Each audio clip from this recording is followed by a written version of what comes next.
And I'm going to start the recording right now. The recording and the slide deck will be shared tomorrow on our website, agilecockpit.com. I will also be posting the links on our Meetup group page within this event.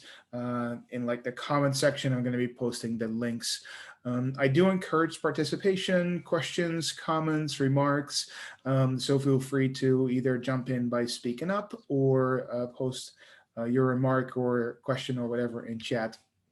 I will pause at certain times to allow for questions to be read out in comments and things like that. All right, so brief introduction about myself. My name is Martin. I work for as an Agile coach for a company called Agile Cockpit, and I'm also a professional Scrum trainer at Scrum.org, which allows me to teach two amazing classes, PSM and PSPO. I have a history background as a software engineer, and I'm currently heading up the North American expansion of Agile Cockpit, and I am available for limited engagements. So if you do know somebody who is looking for any help in their Agile transformation or any training, feel free to connect them to me. Agile Cockpit is a global Agile coaching firm. We have over 400 people worldwide, and we've been doing Agile transformations for about 15 years. We do so through coaching, training, and a little bit of software to back that up.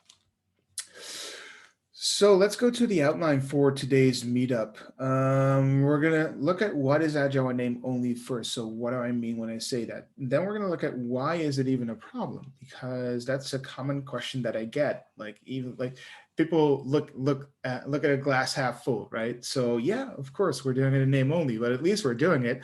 And I'm going to explain why I sort of disagree with that. Yes, it might be better than nothing at all, but at the same time, it's not a good thing. Then how do you recognize it? Like what are patterns, what are kinds of behavior that you see that indicates that your organization is doing or your team is doing Agile in name only? And then we're going to really get to the point, what it's all about for me is like, what can you do to have the team, yourself, the organization take steps in the right direction? And then obviously, what will be the benefits? Like what will be the outcome other than like the obvious stuff that we're going to be talking about? All right, so without further ado, what is Agile in name only? My definition, organizations acting like they have embraced the Agile principles and practices. But in reality, what we typically see is they use the terminology, right? So they're using stand-ups, they're using reviews. But if you dig a little deeper, you're going to be finding out that that review is a 15-minute presentation to the management team every month, right? That's not a review. They have their roles assigned typically, right? So they put labels on people.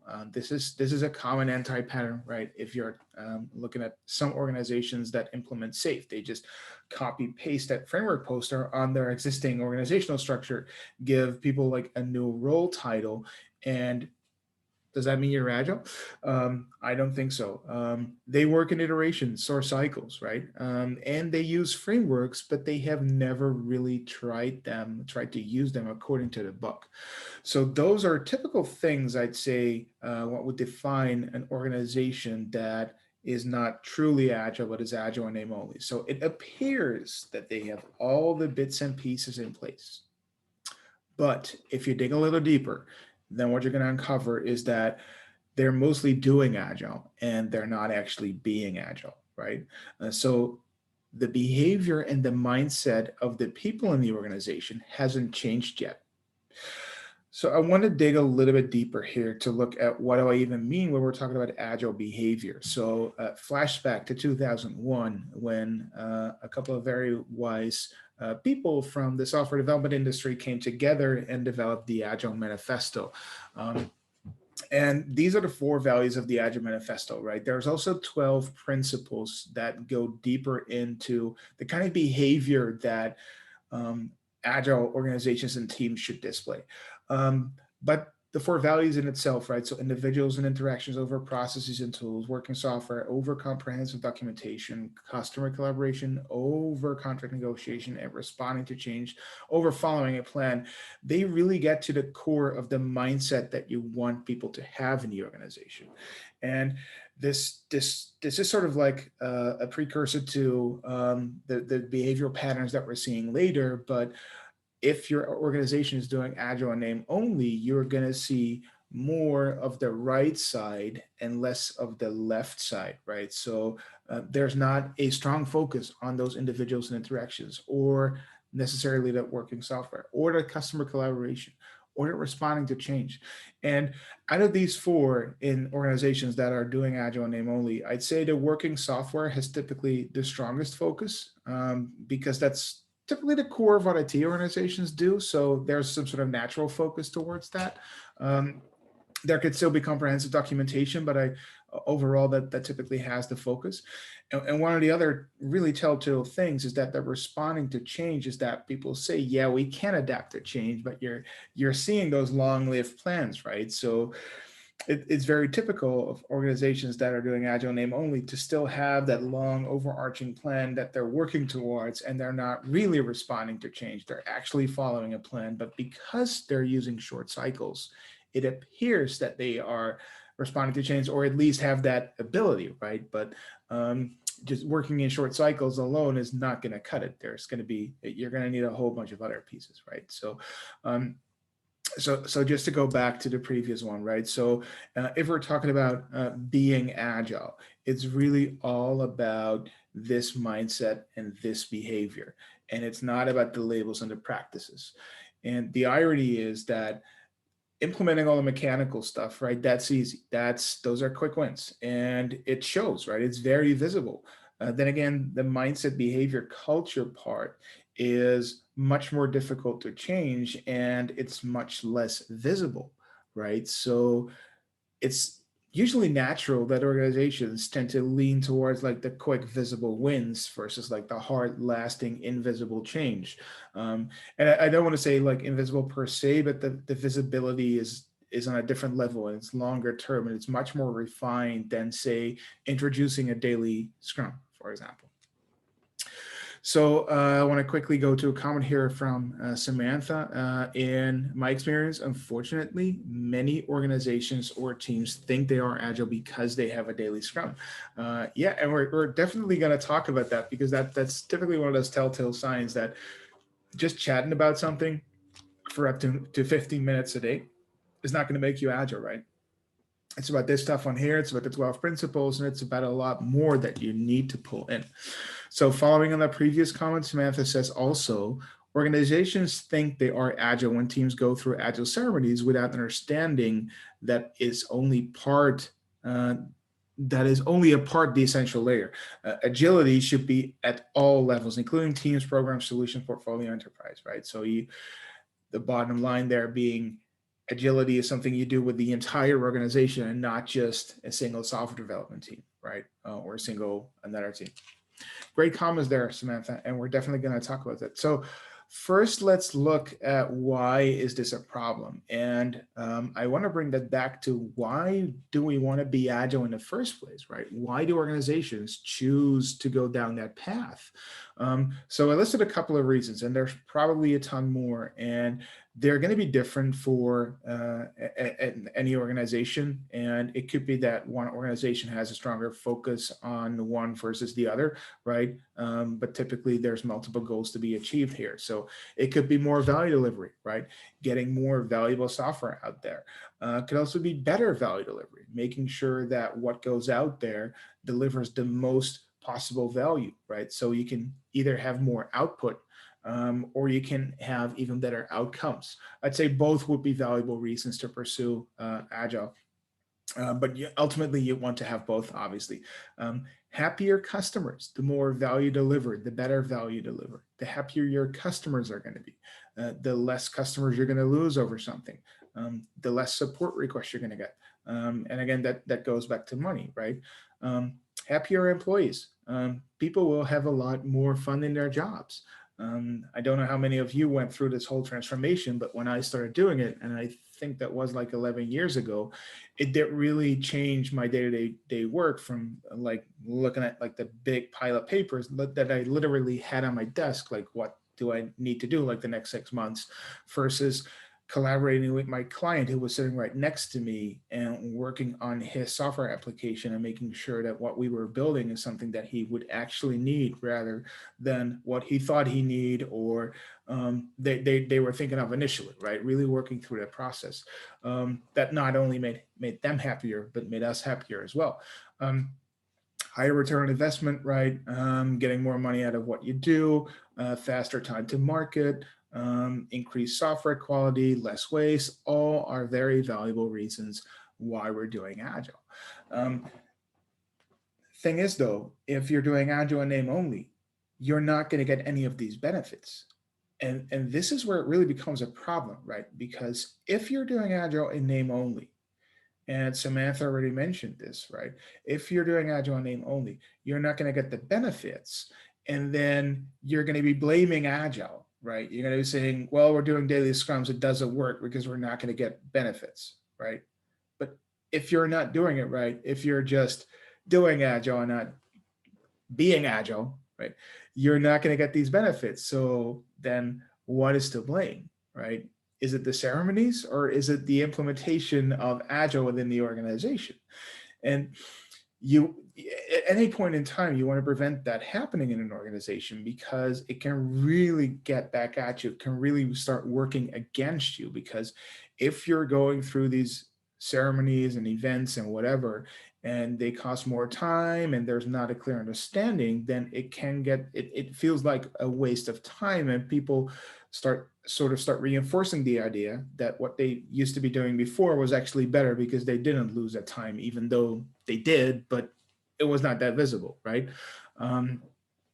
Good. So a couple of additional reasons that Samantha shared for why being Agile. I like more reasons. I welcome more reasons. So faster delivery, faster feedback loop, predictable deliverables, and self-organizing teams are absolutely valuable additions. I want to make one small comment on predictable deliverables. Predictable is a contentious word in Agile professional circles. Because one person says, well, forecasting deliverables is sort of like forecasting the weather, right? You never really know for sure. Then again, if you're on a right cadence, you can become more predictable. So my version of this is always like, the delivery cycle becomes more predictable, but what you get exactly, you don't really know, right? So, and that's the context in which I see deliverables. And that's where Agile can really help. Like, at which cadence are we going to deliver software? What's going to be better? Up to the point where it's no longer going to become relevant. All right, so now that we've established what Agile name only is and why it's a problem, let's look at how you can recognize it in your organization. So I'm sorry, I didn't do the animations on the slides. I just noticed, so you're gonna get the full blow of text. So you're going to be noticing very dogmatic behavior, right? The rules of doing what you're supposed to, what Agile is going to be more important than why you're even doing it. And something very typical, and I want to go back to the daily scrum that Samantha mentioned, is that what people do the daily scrum, right? And they're so strict about the 15 minutes. And I'm not saying that's a bad thing, right? But it's what they do in that thing. They just go through the motions. They just do their updates, and it's typically not really focused around sprinkles, for example, right? And then the question is, why are they even doing daily scrum? That typically pops up. And what you're going to see is that if you're really dogmatic about this, and if you're really mechanical about this, telltale signs behavior wise are going to be like, why don't we move the daily scrum to Slack? That's going to be more efficient. Like, we don't have to dial in and look at the board and blah, blah, blah. I'll just push my updates there. And then if you see that happening, that's one of the most common signs of Agile name only, right? Nobody really gets any value out of the daily scrum. And so they just want to move it elsewhere. And I think that's pretty damaging. So other mechanical events, right, I mentioned it before, are like sprint reviews that are actually demos. It's one directional. Sprint review was never, ever meant to be one directional. It was always meant to be bi-directional. It was always meant to be a collaborative working session, right? The same with sprint planning is I've seen them happen where it was just like the product owner had already filled like the whole sprint backlog. It was just like a check mark exercise. Like, what do we need to do this for? They're just going through the motions, basically. They're all signs of organizations that have not truly grasped the mindset, and it's really really hurtful in that sense. So another thing that I want to mention is when we're talking about a daily Scrum sprint planning, for example, is that the sprint goal, or even outside of Scrum, like the goals that the team wants to achieve, are driven by what's on the table and not really by what an organization wants to achieve strategically. And where you're going to see is that there's going to be like 14 little sprint goals within a single sprint, just going to be work whatever's on the list, right? There's a clear lack of focus there. Another sign of organizations that are doing Agile in name only. But it's also about no awareness around agility. People typically associate Agile or being Agile with events like a daily stand up or a daily scrum or a sprint review or even a sprint demo, if that's what you call it, right? That's their perception of what Agile actually is. I think that more than half the people that I've been coaching over the past 6 years had never read the Agile Manifesto, let alone even heard of it, right? So they simply didn't know what they were supposed to be doing, what the thought behind this was, right? And it doesn't help if it's not part of organizational culture, because if it's part of the culture, it's going to be easier for people to understand. But if you're simply not aware of it, if you're simply being told like, hey, this is what you do, and now we're Agile all of a sudden, right? Then how can you know? But then, so if your people don't know about the Agile Manifesto, et cetera, then typically you're probably going to be doing Agile in name only. But you're also going to be noticing it in the engagement, right? So it's going to be low engagement both from people themselves or from customers. And when we're talking about employees itself, you're typically going to notice this in being focused on individual contributions, less on team goals. The participation in events is not only mechanical, but it's more like, well, I'm just here to give my update, and they're not really responding to what other people are saying, right? There's less volunteering within a team for people speaking up and saying like, hey, I want to help you out with this, or have you considered this? It's really focused on what do I need to do and how do I get that done. And then when people start asking questions, they might even be a little bit defensive, right? That's how you notice that low engagement from employees in that sense. And I'm not saying people aren't doing their work, their job. They're absolutely doing it. It's just it can be done so much better with so much more benefit for all parties involved, right? Same with customer engagement. Typical behavior here is that there's not a lot of collaboration between like the development team, the product owner, et cetera, and the stakeholders and the end customers, the end users of the product. That's the kind of collaboration you really want and really need in an agile environment. And if that's missing, you're missing like a really huge part, basically, of actually being agile.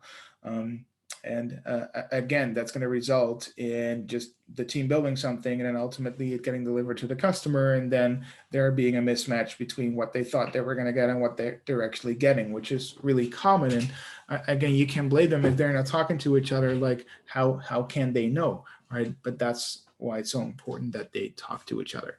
Another one that's not really listed on here, but I do want to mention, I'll add it for the share later on, is what happens when something needs to change within an organization or a product change, right?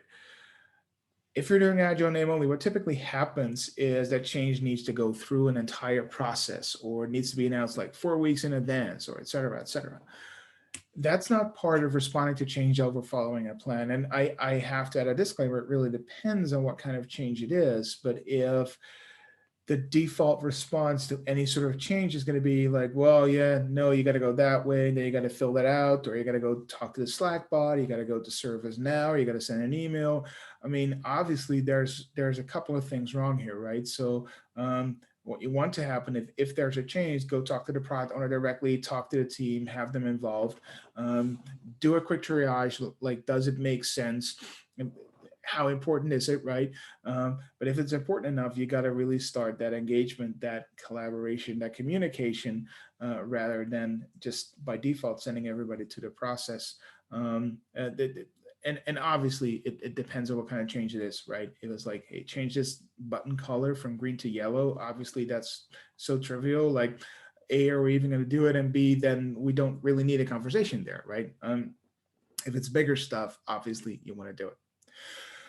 All right, so I'm going to pause here very briefly, see if there's any questions or additions to this before we move on to taking things in the right direction.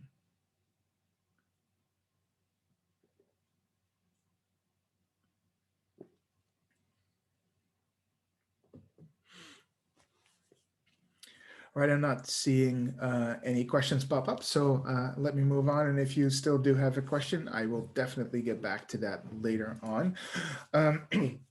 Excuse me. So taking steps in the right direction. So what can you do, or anybody do, when we want to change an organization from being agile name only towards being more agile? And the biggest piece of advice here, and that's why I'm starting with that, is start small.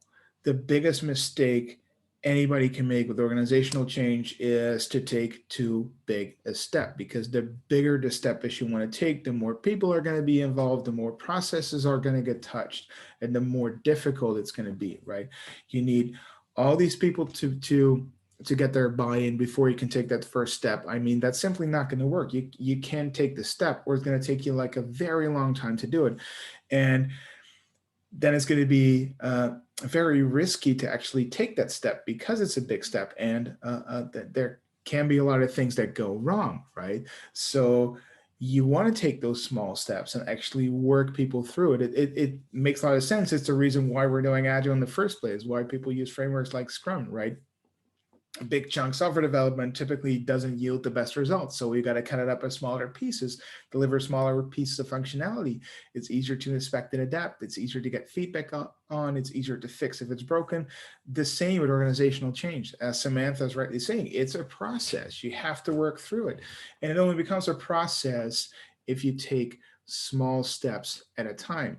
And the advantage with smaller steps is that if you really start exploring this, there's typically a lot of steps you can take that require no organizational changes that can typically happen at the team level. Don't get me wrong, I agree with the premise that for a truly agile organization, you really need the entire organization to go along with it and to behave in that fashion. But there's a lot of things you can do on the team level. And if more and more things happen at the team level, if more and more people start doing it, if more and more teams start showing a different kind of behavior, ultimately that will result in some sort of behavioral tidal wave that has to start spreading to management layers, right? And there are opinions on like how do you approach like an agile transformation, like the bottom up or top down or both directions. Doesn't matter, but the numbers are typically at the bottom, so to speak, right? So if the bottom starts continuously changing, that sort of spreads at one point. So another thing to do, taking steps in the right direction, is focusing on behavior and mindset, right? And that typically starts with you showing the desired behavior first, and maybe you asking the right questions, or maybe challenging questions, or being blunt and really asking like, why are we doing this, or why are you doing that? Just to have people actually think about it, right? Why are we in a daily scrum like all talking about what we're doing, why we're not asking questions, why we're not collaborating, those kind of things. They're really small steps to take. They're pretty simple actually, but you can start doing it, and there's no hold back basically. But ultimately, they will have lasting change. Also, and this is a very important one, explain the purpose of what we're doing. And this goes back to my point before that lots of people typically don't even know what agile means, right? So They're just being told we got to do a daily scrum. And I've seen this happen so many times, and then they don't really know why they're doing it. So why are we suddenly expected to share this, or why are we sitting here in this sprint review, right? And if they don't understand why, if they don't understand the purpose, if they don't understand what they're supposed to be doing, then how do you expect them to simply go along and be okay with it, and even more so actively contribute, right? Um, and this goes to the point really at the start where um, organizations adopt a framework, but they're either not explaining it to people, or they're immediately changing the rules and making modifications, right? And then you never really get to practice what it's supposed to be like before you're making any changes. It's sort of like when you're cooking a new recipe and you don't follow the recipe, and then you're going to be surprised that whatever you eat is not going to be what you expected. Well, because you made changes. And if you cook it according to the recipe first, then you know what it is. You can like taste the food that you cooked, and you can actually inspect that, and then you can't make any changes the next time you cook it, and you can adapt. And this the same way it works with transformations and change, right? You first need to look at what it's supposed to be like, and then ultimately make those changes. Um, create transparency about success is a really important one if you want to start making changes yourself. Um, if you're successful about moving your team in a certain direction, helping your team get there, it's incredibly important to emphasize that to other people. Create transparency around it through talking about it, through sharing updates within the organization, through chat channels, email, whatever your means of communication is, and not to boast or anything, but more to say like, hey, we ran this experiment, and this is what we gained from it, and we're so much more productive now, or people are happier. And because if you're sharing that success, then people are going to see that it does actually work, and they're going to feel less worried about doing it themselves, because sometimes it's just like it's the unknown that could sort of scare people, right? And if they see other teams being successful, that will really help. And obviously emphasize why and how those successes were achieved, right? Share some details about that. You also got to start engaging more people. So, and this is like a follow-up step to the previous ones, right? If you're doing this, start engaging people from other teams within the organization. See if you can collaborate. This is how some of the transformations that I've been involved with have happened, right? So we were doing initiatives in like 3 or 4 different teams, and ultimately we got together and formed like a little group that made it like a bigger initiative, and sort of snowballed into something bigger in the organization at one point. Samantha just shared, sometimes it may require to look at the existing processes and simplify them as well. And I think that's a very good comment. And this is something you can do within your team as well as on the organizational leadership program portfolio levels, right? Depending on where you are at.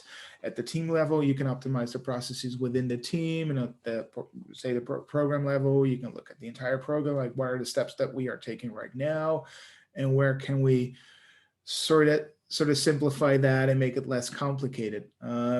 I guess part of that could be considered lean, Samantha. I'm not sure if you agree with that as your comment, but it really helps to look at that overall value stream. Like, how do we go from like request to value delivery? What are the steps that we are taking, and where can we make changes, even on the team level? Typically from like request to delivery, there's a big chunk where the team is involved, right? And smaller pieces where other organizational units might be involved. And if you can just optimize that middle part, I mean, that's going to be a huge win for the organizations.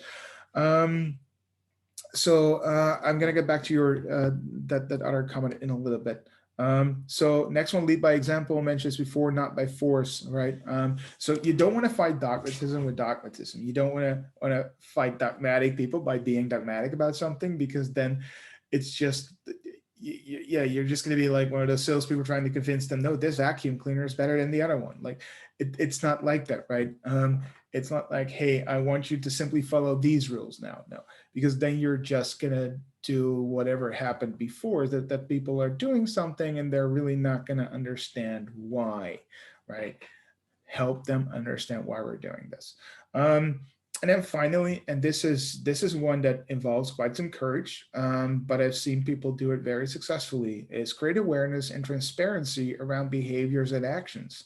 I had the immense privilege of working with a very good Scrum Master for the past 2 years, who was definitely not afraid to call out desired and undesired behavior in any sort of event, and he will just state it like, hey, this is a prime example of courage, or no, we're not really providing focus here. We just like interrupt in the moment and highlight which one of the Scrum values was being displayed or which one of them was being violated. And same with the Agile Manifesto.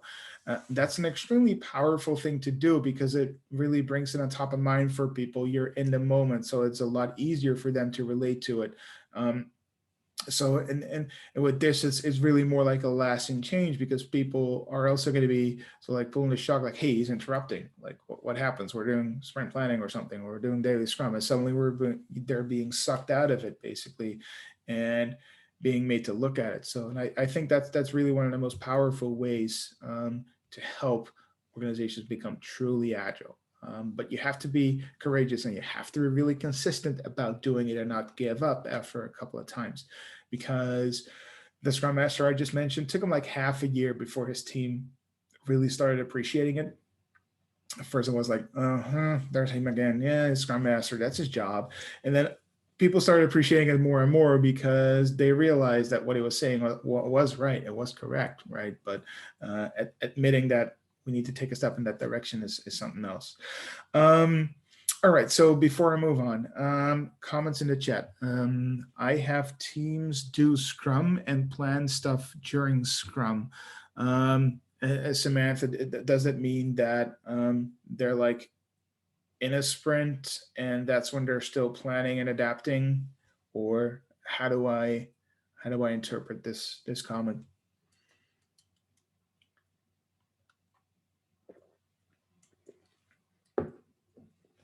So they're adapting backlogs during the sprint. To a certain degree, personally, I would say it is okay depending on what kind of changes there are, right? But within a sprint, you're typically focused on the sprint goal and you want to deliver that sprint goal. And if you're going to be adding lots of stuff to the sprint, then achieving that sprint goal is typically not going to happen, right? That again, if it's a small thing that does contribute to the sprint goal, I typically see no harm if the development team themselves do it. But yeah, if it's taking 30 minutes or the whole hour, then I'd say that's typically going to be a bad thing. Then you're doing way too much planning, then you're doing way too much adapting. And then I'd say they're probably they're either like they have to do it at a different time, or something else is wrong. And I have an inclination that is going to be both, right? So something probably didn't happen during sprint planning. Another telltale sign, by the way, constant planning during the sprint means that sprint planning probably didn't get enough time. I have a ton of people that I met a ton of people that did 30-minute daily scrums, and their sprint planning session was 15 minutes for 2 weeks. And you're like, well, yeah, obviously you're going to have to do a lot of planning during the sprint, because your sprint planning session is not a sprint planning session. It's actually like looking at the list and saying yes and nodding to the product owner. All right, excellent comments right there. So we're heading to the last section. So what are the benefits? So say we start doing all this and all the things that we talked about and were mentioned, right? So what are going to be the benefits to the organization?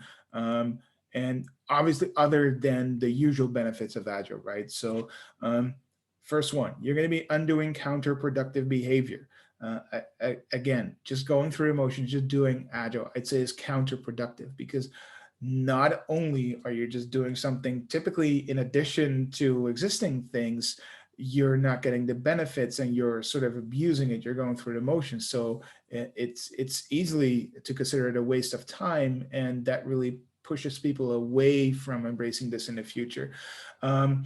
you solidify the reasons behind going agile. And this really speaks to helping people understand why we're doing agile. You want to make sure that reasoning, that thought process, and those goals are continuously reinforced throughout the organization.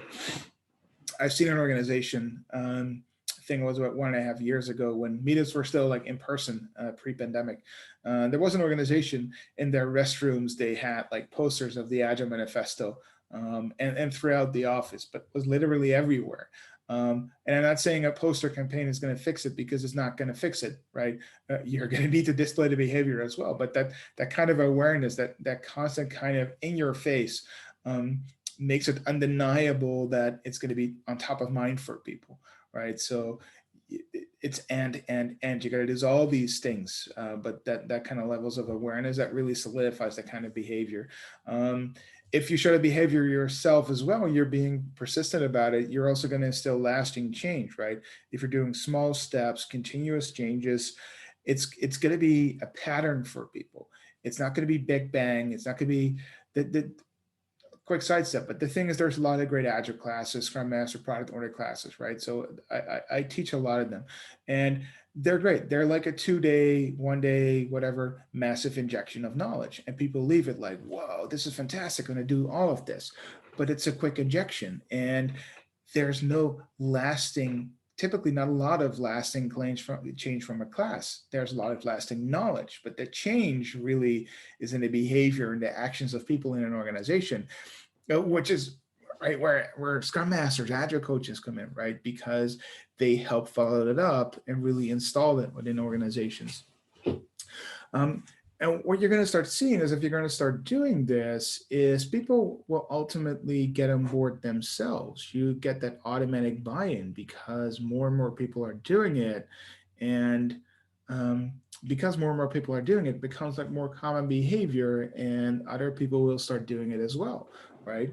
You can't expect everybody to be first and go out front there. There's going to be a certain group that's going to be first, right? And then they take their team along, maybe a little bit by force or by convincing them that it's a good idea. But more and more, especially as people understand why, they're simply going to buy in, even if it's logical, if it's sensible, then people are going to be on board. And again, Samantha said, change is a process, right? It's an ongoing process. You want to create a changing and a learning organization. A truly agile organization is not just able to quickly deliver software or respond to a customer request very quickly and implement it. No, they're a constantly evolving and changing organization, being critical of what they're doing and why they're doing it, and how does this improve life for them and their customers. It's an organization where change is the only constant, so to speak. And if you're doing that, I mean, then you're really in this for the long run. So, going to the chat, a comment here. Forgot to mention standardization. For example, what does done mean? Some teams, it's when they stop coding and pass to another team, like QA. But like safe, done means development, care, release to production. So, these kind of agreed up standardization is important across all teams. So standardization can be very good to a certain degree. I definitely agree. I'm a bigger fan of transparency than around standardization. Standardization can also be very hurtful when it comes to Agile, because if the reason why it works for lots of organizations is that teams do what works best for them because they know best how to do their work, they know their customers best, so they know what kind of process works best in that specific setting. And it's hard to believe that one process will work for everyone and all of them, right? So Scrum is not going to work for all teams. Safe is not going to work for all teams or departments. Like you're going to need the right tool for the job. And the same goes for how people approach this, right? And if you're talking about deliverables and definition of done, ultimately, if it needs to be a combined thing, I'd say yes, you definitely need that kind of standardization or at least a common baseline, because otherwise one team is going to say we're done, the other say, well, when we're done, we're going to be here, and it's going to be a big, huge mess. So you want to have them talk to each other. And I definitely agree there. Um, all right. So we are near the end of today's content. So I want to give time to adding questions or remarks to chat. Meanwhile, let me go. First of all, thank you for being here. Next meetup is going to be February 24th, and we're going to be talking about remote working and Agile. Um, um, as the pandemic goes on and has been going on for almost a year now, many organizations, especially larger organizations, are saying, hey, remote working, that's going to be a lasting thing, right? But that will definitely have implications for how people work, how people collaborate, and for how to do Agile, right? Because a lot of this stuff was sort of built on the assumption that it works best if people are meeting face to face, are physically in the same room, and I actually agreed to that. So it's different now that we're all remote. So we're going to be looking at that in the next meetup. So I'd love to welcome you there. I'd also love your feedback on meetup.com. If you have any tips, how we can do things better, or suggestions for topics, more than welcome to post them there. I also want to share this. We do have a couple of upcoming PSM and PSPO classes. We are running a special for the PSM for February 22nd and 23rd, a special price of $9.95 a seat. So if you want to get that certification, now's the time to register. All classes are going to be virtual Eastern time zone. There's also a coupon in case you are considering this. It'll knock off 10% of regular and early bird pricing, obviously not the special pricing, which is already below the lowest coupon price. So if you have any questions about this, feel free to contact me. We are on LinkedIn. I'm on LinkedIn. I'm on email. I'm on phone. So feel free to reach out to me and ask your questions. Having said all that, I would like to thank you very much for being here. I'm going to leave the call open for questions, comments, and remarks, but I am going to stop the recording.